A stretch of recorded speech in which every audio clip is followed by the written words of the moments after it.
네, 하나님으로 숨 고르기 10번째 시간, 생곁에 무성한 가지가 되리라는 이 말씀으로 우리 함께 보도록 하겠습니다. 기독교의 설교는 예수 그리스도의 십자가의 부활과 또한 그 십자가와 그 부활의 복음에 대한 그것을 세상에 증거하기 위해 시작되었다고 볼 수 있습니다. 그래서 기독교의 설교는요, 언제나 선교적인 특성을 가지고 있고 구원의 은혜를 흘려줘야 하는 특성이 있습니다. 선교의 본질적인 면에서 본다면 선교는 사람이 먼저 시작한 것이 아니라 예수님이 하늘 보좌를 버리시고 이 땅에 내려오신 것에서부터 시작되었다고 말할 수 있습니다. 자, 그러므로 예수님이 이 땅에 왜 내려오셨는지를 생각해 본다면 결국 선교는 예수님의 그 십자가를 통해 대속의 복음을 이 세상에 증거하는 것이고 또한 놀라운 사랑과 은혜를 세상에 보여주는 것이라 할 수 있습니다. 자, 그런 점에서 선교는요, 생명의 복음을 나누는 것입니다. 또한 내게 허락하신 하나님의 은혜와 그분의 다스림의 역사를 나누는 것이라고 말할 수 있을 것 같습니다. 이것이 우리가 잘 알고 있는 말씀으로 마태복음 28장 19절에서 20절의 말씀으로 증명하고 있는데요, 우리 함께 읽도록 하겠습니다. 시작.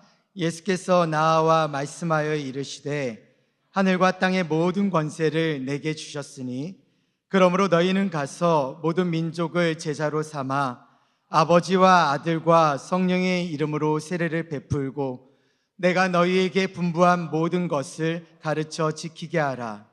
볼지어다 내가 세상 끝날까지 너희와 항상 함께 있으리라 하시니라. 아멘. 박용재 시인의 그 사람은 사랑한 만큼 산다라는 시가 있어요. 가져왔는데 읽어볼게요. 사람은 사랑한 만큼 산다. 저 향기로운 꽃들을 사랑한 만큼 산다. 저 아름다운 목소리의 새들을 사랑한 만큼 산다. 숲을 온통 싱그러움으로 만드는 나무들을 사랑한 만큼 산다. 사람은 사랑한 만큼 산다. 이글거리는 붉은 태양을 사랑한 만큼 산다. 외로움에 젖은 낮달을 사랑한 만큼 산다. 밤하늘의 별들을 사랑한 만큼 산다. 홀로 저문 길을 아스라이 걸어가는 봄, 여름, 가을, 겨울의 인생, 그 나그네를 사랑한 만큼 산다. 예기치 않은 운명에 몸부림치는 생애를 사랑한 만큼 산다. 사람은 그 무언가를 사랑한 부피와 넓이와 깊이만큼 산다.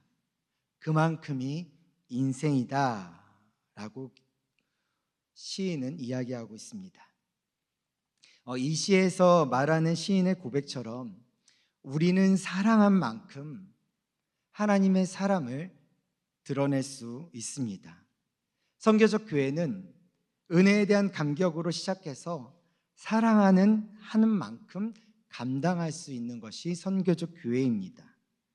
선교적 교회라는 것은 내가 받은 축복을 그리고 내가 경험한 하나님을 사랑의 가슴으로 나누며 그 사랑의 가슴이 중요한 동력으로 작용하는 것, 그것이 바로 선교적 교회라고 볼 수가 있습니다. 오늘 본문은 요셉 이야기의 결론 부분에 해당되어지는 내용입니다.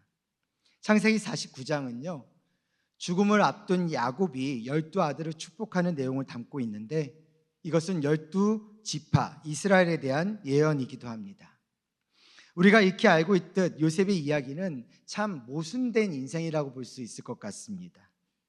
하나님이 함께 하시는 형통한 인생이기도 하지만 동시에 비극적 인생을 걸어가기도 했습니다. 요셉을 죽이려는 수많은 대적들에 둘러싸여 한숨과 눈물을 보냈었던 인생이기도 했었죠. 우리가 읽었었던 본문의 23절을 보면 활 쏘는 자가 그를 학대하며 라고 말합니다. 적개심을 가지고 그를 죽이려는 화살이 날아오는 상황이 요셉의 이 젊은 날의 상황이었었거든요. 여기서 활 쏘는 자라는 것은 활의 명수들, 궁수들을 이야기합니다. 그런 사람들이 적개심을 가지고 요셉을 관역 삼았다라고 말하고 있습니다. 그런데 그 이어서 24절을 보니까 이 24절은 23절과 좀 대조적인 말씀으로 이어지고 있습니다. 24절에 이렇게 쓰여 있습니다. 요셉의 활은 돌이요 굳세며 그의 팔은 힘이 있으니 이는 야곱의 전능자 이스라엘의 반석인 목자의 손을 힘입음이라 라고 기록하고 있습니다. 자, 23절의 마지막 단어가 쏘았으나인데요, 쏘았다라고 끝나는 것이 아니라 그러나라는 종결 어미로 끝나고 있죠. 그러면서 24절로 이어졌습니다. 그러면서 24절에서 요셉의 활은 돌이어 굳세며 라고 강조하고 있습니다. 야곱의 전능자 이스라엘의 반석인 목자의 손이라는 이 표현을 통해서 야곱은 자신의 일생에서 보여주신 전능하신 하나님의 능력이 요셉의 생애의 반석이 되었음을 강조하고 있는 성경의 본문입니다. 그래서 저는 이 시간에 이 본문을 의지해서 이런 기도를 같이 좀 했으면 좋겠다라는 생각을 합니다.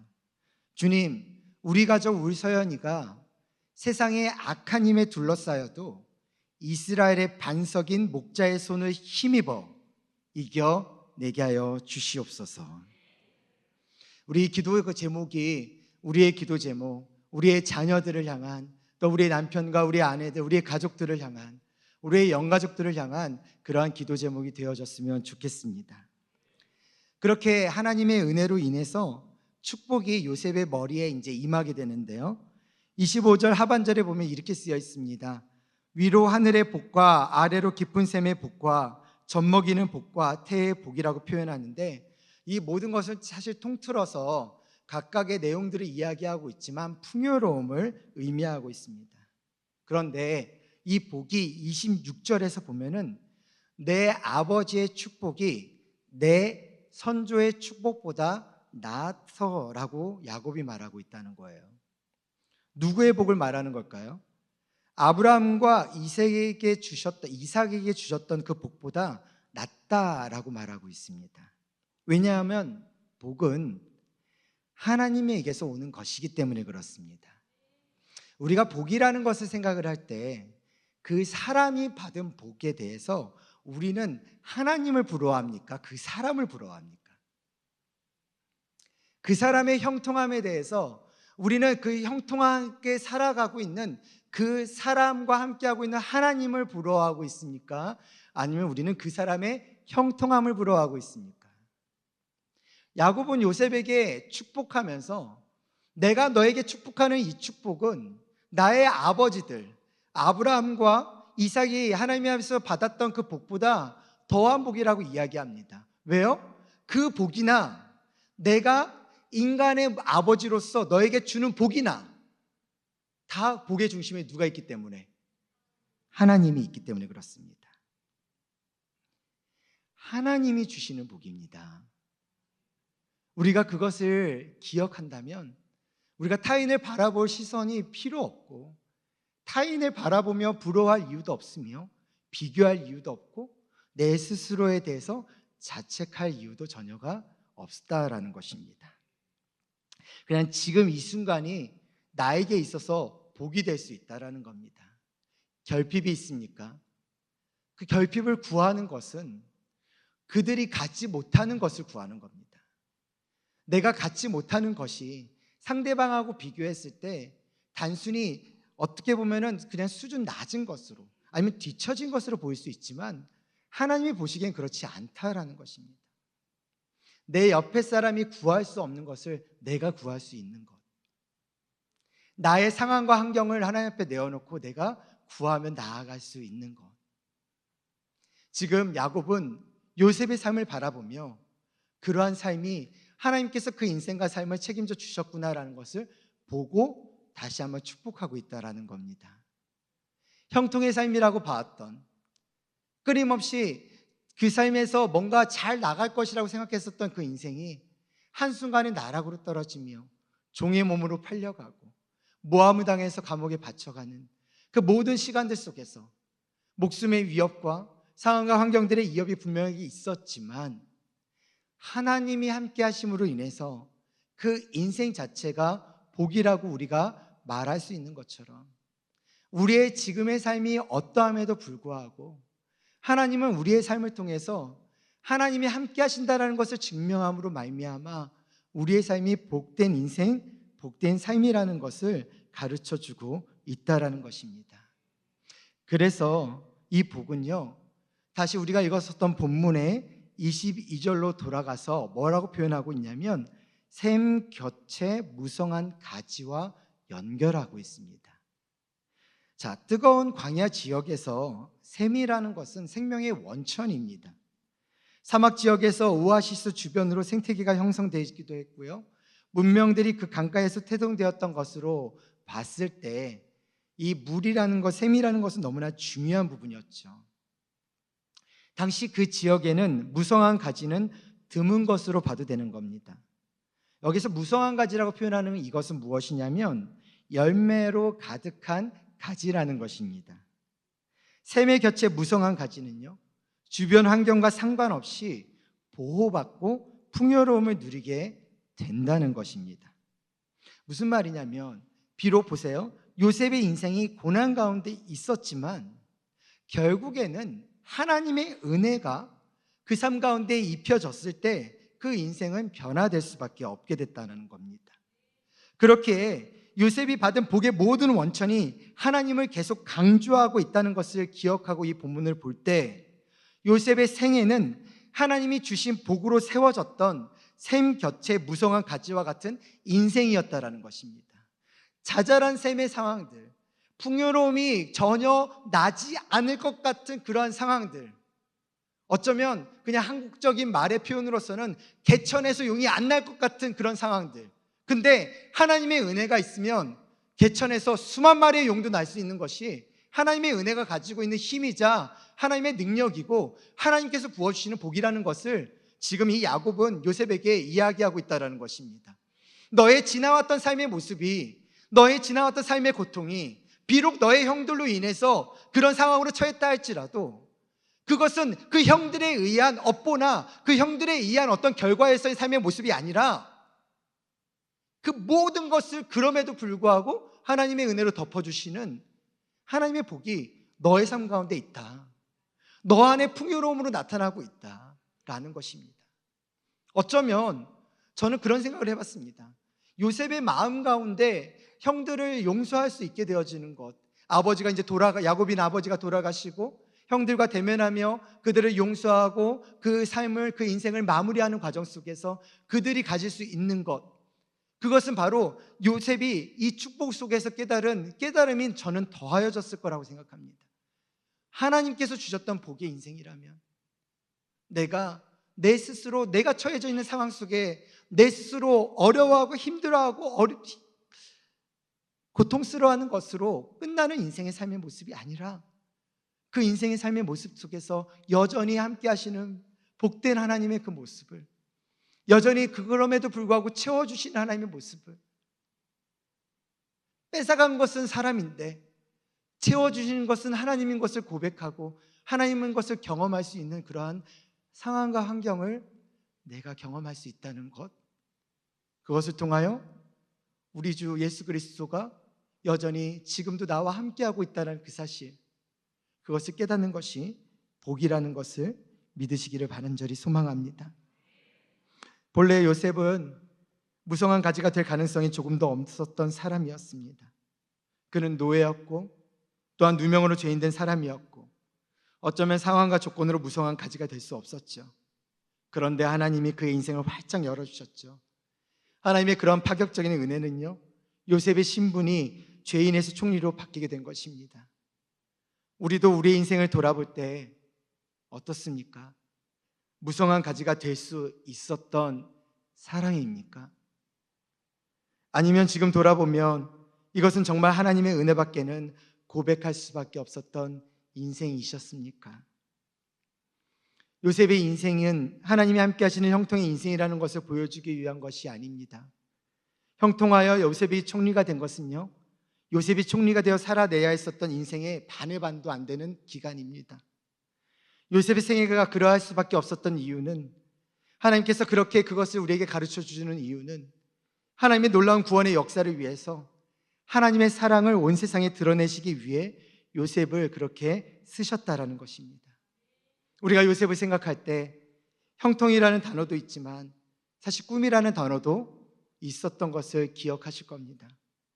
요셉의 꿈이라는 이야기를 자주 들어왔을 것입니다. 요셉의 꿈은 하나님의 그 뜻을 행하는 것이었습니다. 그의 꿈이 고난으로 얼룩진 인생이더라도 자신을 향한 하나님의 뜻을 온전히 깨달아서 그 꿈을 향해 달려가는 것, 그래서 하나님의 목적을 위해 아름답게 쓰임받는 것이 요셉의 꿈이었다라는 것입니다. 그러므로 하나님을 믿는 것은 그분의 꿈을 우리의 꿈으로 간직하는 겁니다. 하나님을 믿는다는 것, 그것은 그 꿈을 우리의 꿈으로 간직한다는 것. 내 자녀를 하나님께서 반드시, 내 가족을, 내 가정을, 나의 상황과 환경을 하나님께서 반드시 회복시키겠다라는 믿음을 갖는다라는 건 내 상황과 내 가족과 내 사업장과 나의 자녀들의 모든 하나님의 꿈을 우리의 꿈으로 간직하고 있다는 고백이라는 것을 꼭 기억하셨으면 좋겠습니다. 그래서 두 번째로 이렇게 기도했으면 좋겠는 건, 주님, 우리 가족 울서연이가 위로 하늘의 복과 깊은 샘의 복을 받아 하나님의 놀라운 구원의 역사에 쓰임 받게 하옵소서. 이렇게 기도했으면 좋겠습니다. 위로 하늘의 복과 깊은 샘의 복을 받아 하나님의 놀라운 구원의 역사에 쓰임 받게 하여 주시옵소서. 그런데 저는 이 기도 제목 띄워주시겠어요? 다시 이 기도 제목을 여러분들 중에서 만약에 여러분들 안에 자녀가 지금 필요하다면, 태의 열매가 필요하다면 저는 이 부분을 이렇게 바꿨으면 좋겠습니다. 위로 하늘의 복과 깊은 샘의 복이 아니라 그 뒤에 나오는 젖먹이는 복과 태의 복을 받아 하나님의 놀라운 구원의 역사에 쓰임받게 하여 주시옵소서. 그런 기도가 우리 가족들에 대한, 또 우리 가정에 대한, 또 우리 구역에 대한, 우리의 소그룹과 우리의 모임에 대한 그런 기도 제목이 되어질 때 하나님께서 반드시 그 기도의 제목들을 이루어 주실 줄 믿습니다. 오늘 본문의 요셉 이야기는요, 창세기의 마지막 부분이기도 합니다. 창세기는 모든 것의 시작이죠. 그 중에서 가장 큰 시작은 하나님께서 우리를 하나님의 사람을 지으셔서 하나님께서 만드신 모든 창조물을 관리하게 하신 것에 있습니다. 창세기 1장 26절에 보면 하나님이 이르시되 우리의 형상을 따라 우리의 모양대로 우리가 사람을 만들고 그들로 바다의 물고기와 하늘의 새와 가축과 온 땅과 땅에 기는 모든 것을 다스리게 하자라고 말씀하셨습니다. 이 말씀을 통해서 우리가 알 수 있는 우리의 창조의 목적은 하나님의 것들을 다스리는 것에 있음을 알 수 있게 되겠죠. 따라서 하나님의 부르심에 반응하는 것만이 우리의 정체성을 확립할 수 있는 유일한 길인 것입니다. C.S. 루이스가 이런 이야기를 했습니다. 우리가 스스로 자기 자신이라고 부르는 것에서 벗어나 그분이 우리를 취하시도록 내어드리는 만큼 우리는 더 진정한 자기 자신이 되어간다. 하나님 앞에 맡기면 하나님의 무한하심이 나의 무한하심이 된다는 이야기입니다. 내가 처음으로 진정한 나 자신의 인격을 갖기 시작한 때는 바로 그리스도를 향해 돌아섰던 때였으며 그분의 인격에 나 자신을 드릴 때였다라는 겁니다. 진정한 나의 모습이 깨달았었던 때는 바로 나 자신의 인격을 갖기 시작한 때, 바로 그리스도를 향해 돌아섰던 때였고 그분의 인격에 나 자신을 드린 때라는 것입니다. 우리의 지난날의 삶의 모습에 있어서 내 자신을 명확하게 알고 내 자신을 명확하게 깨달았었던 그 삶의 과거를 돌아보며 우리의 자녀들, 우리의 가정이 온전히 주 안에서 그러한 경험을 통하여 또한 그러한 경험을 할 수 있는 하나님을 만남을 통하여 그 만남의 복이 그 가정 가운데 가득함으로 말미암아 우리 자신을 알아가는, 내 자신이 어떠함을 알아가는, 그래서 하나님의 무한하심 앞에 맡길 수 있는 그 은혜가 우리 서연의 가족들 가운데 있기를 간절히 소망합니다. 그래서 22절에서 요셉을 가리켜서 뭐라고 하냐면 무성한 가지라고 이야기하고요. 그런데 그 무성한 가지가 담을 넘고 있습니다. 이것은 하나님의 복이 나누어지고 있다고 봐야 하는 것입니다. 요셉은 하나님에게서 받은 복과 성공을 자신의 한을 풀고 분풀이를 하고 자기의 영향력과 성공을 자랑하는 데 사용하지 않고요, 오히려 형제들과 나누고 민족과 나누고 타민족과 나누는 데 사용합니다. 이것이 요셉의 생애의 요약이었고, 요셉의 생애를 그렇게 살아내기 위해 했던 하나님이 창조하신 하나님의 명령이었습니다. 또한 요셉의 생애처럼 은혜로 구원받고 세움받은 그리스도인들과 또한 교회가 감당해야 될 사명이자 나누어야 할 것이 바로 무엇인지를 우리에게 가르쳐주고 있는 대목이기도 합니다. 우리가 가지고 있는 복은 우리에게 넘어져 가야 될 것이 아니라 그냥 무성한 가치로 있는 것이 아니라 그것이 그 담을 넘어가야 한다는 것입니다. 그렇기 때문에 우리가 기도해야 될 세 번째 기도 제목은 무엇이냐면, 주님, 우리 가족 울서연이가 하나님의 것들을 다스리기 위해 주신 복을 나누는 샘 곁에 무성한 가지가 되게 하옵소서. 하나님의 것들을 다스리기 위해 주신 복을 나누는 샘 곁에 무성한 가지가 되게 하옵소서. 말씀을 맺습니다. 사랑하는 서연가족 여러분, 우리는 세상에 하나님의 축복을 전할 존재로 세움받았습니다. 우리가 서 있는 그곳에 생명의 복음이 또한 하나님의 은혜가 경험될 수 있도록 만들어주기 위해 세움받은 존재들입니다. 우리는 샘 곁에 무성한 가지가 되어서 담을 넘고 흩어지고 나누어져야 할 존재들입니다. 그러니 무성한 것을 자만하거나 자랑하지 마시고 담을 넘어 생명의 복음을 전하고 하나님께 받은 그 큰 사랑을 세상에 흘려줄 수 있는 서연의 가족들, 또한 서연교회가 될 수 있기를 주의 이름으로 축원합니다. 우리는 내일부터 다시 한 주간을 시작할 겁니다.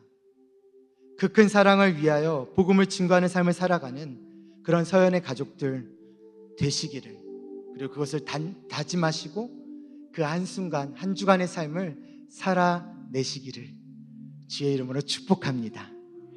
자, 우리 이렇게 서로 격려했으면 좋겠습니다. 샘 곁에 무성한 가지가 되어 나누는 인생 되세요. 격려하겠습니다. 샘 곁에 무성한 가지가 되어 나누는 인생이 되십시오. 자, 또 이렇게 인사했으면 좋겠는데요. 한 주간 해와 같이 밝은 얼굴로 살아가십시오. 인사하겠습니다.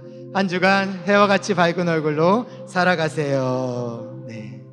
자, 우리 세 가지 기도 좀 함께 읽을 텐데요. 첫 번째, 다시 한번 좀 정리해 보도록 하겠습니다. 우리 가족 울서연이가 세상의 악한 힘에 둘러싸여도 이스라엘의 반석인 목자의 손을 힘입어 이겨내게 하옵소서. 아멘.